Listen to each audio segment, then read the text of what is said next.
Hello and welcome along to AVFTS Wrexham. Good morning, good afternoon, good evening to whenever you're watching this video. Welcome along to another match preview as we look ahead to Norwich City versus Wrexham in the EFL Championship. My gosh, the rumours that are circulating even tonight about Phil Parkinson is scary. The vultures are out. They're trying to get their claws into him and Wrexham and try and, unsettle the Red Dragons. But hopefully, full focus is ahead and all that noise will be cancelled out. As people are saying that if Wrexham fall to a heavy defeat this weekend, then Phil Parkinson is set to be sacked. In my opinion, a load of cod, wobs, bollocks rumours. Don't listen to them. Trust the process and see what happens. But before we do go any further into this match preview, make sure you do like this video. Subscribe to the channel if you're new, and if you are a returning subscriber, then make sure that notification bell is on so you never miss an upload.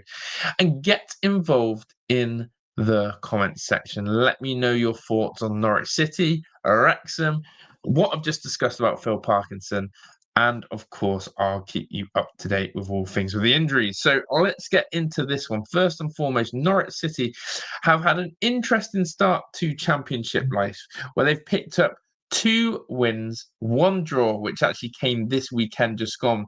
Well, they actually drew 1-1 with Coventry City. They conceded a last-minute equaliser to that, so they'll be gutted. They dropped points there. And then they've also had a couple of losses. So a mixed season start for Norwich, and they found themselves in 10th position in the league table. One interesting stat, though, what might give Wrexham fans a little bit of hope, is that Norwich have yet to pick up any points at Carrow Road, their home ground. They've actually taken 2 defeats and lost 2 in the Carabao Cup as well. So Norwich City not winning on home soil, both their wins coming away from home, may be something that Wrexham can exploit.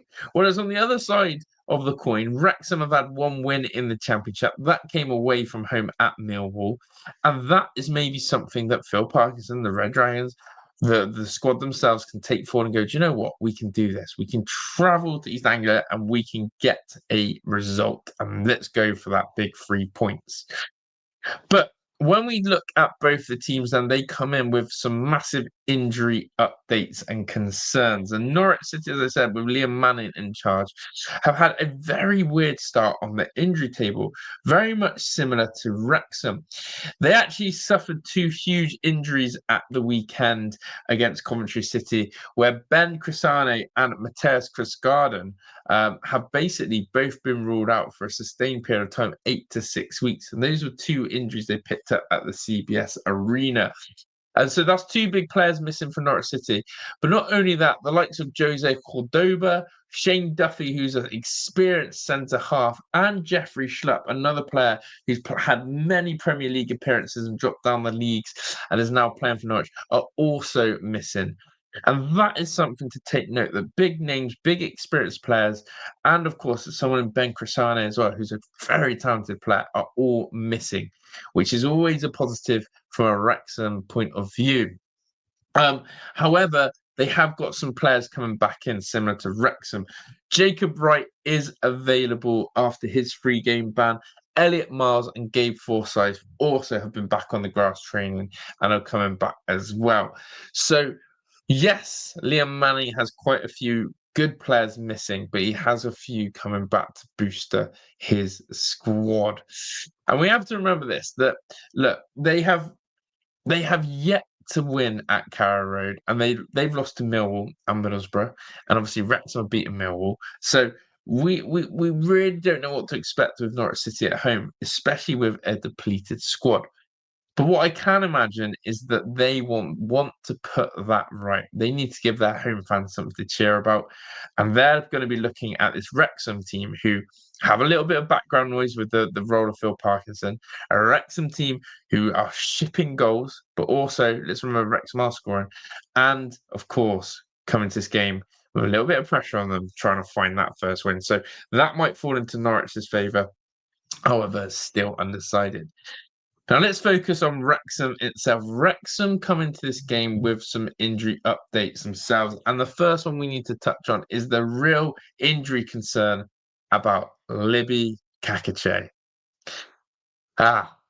He's missing for a few weeks and he's got a fresh new injury. And of course, this is such a shame because he's been a player I have been really impressed with, locking down that left wing back position. A really favourable, strong player, good legs, good energy, and has a bit of quality on him. Of course, played for Empoli last season, the New Zealand captain.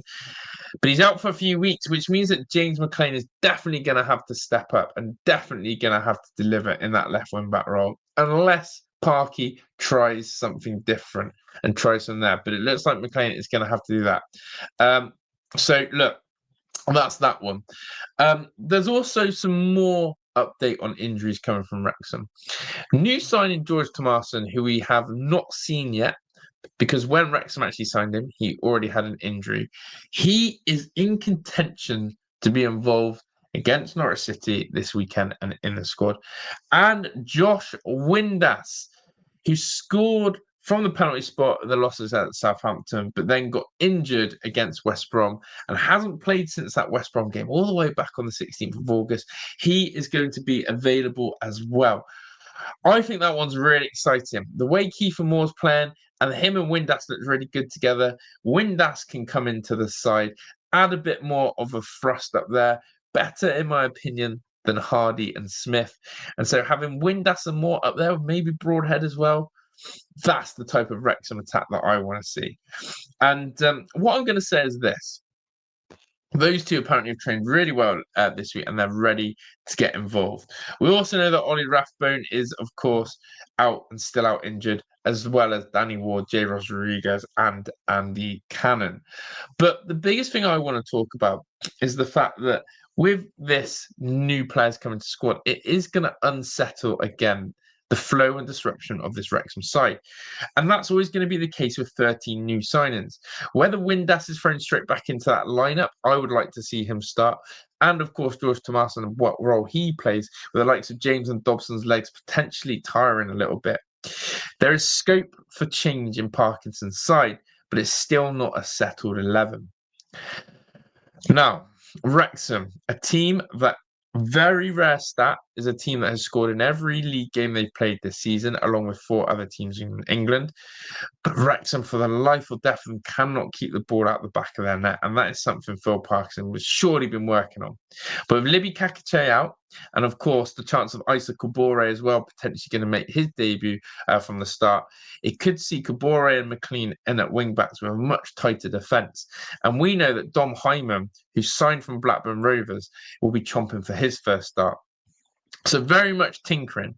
Now, tomorrow, I will be uploading my predicted lineup for Wrexham against Norwich City and what I would like to see. But this is the match preview in terms of what you can expect with injuries and what you can expect in terms of the form guide.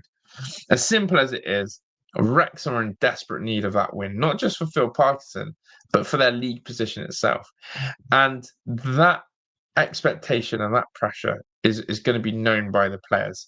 One thing we must say, though, is Phil Parkinson and this Wrexham side always step up when counted for.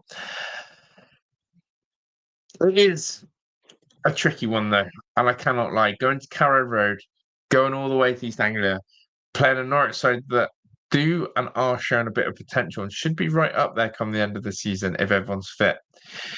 Let's see what they do. But Wrexham, they're used to life a little bit different. They're used to not doing things the easy way. And I'm sure we're in for one hell of a ride. So that is the match preview in terms of the injury and fitness updates, in terms of both teams, a little bit of form guide and where they're at.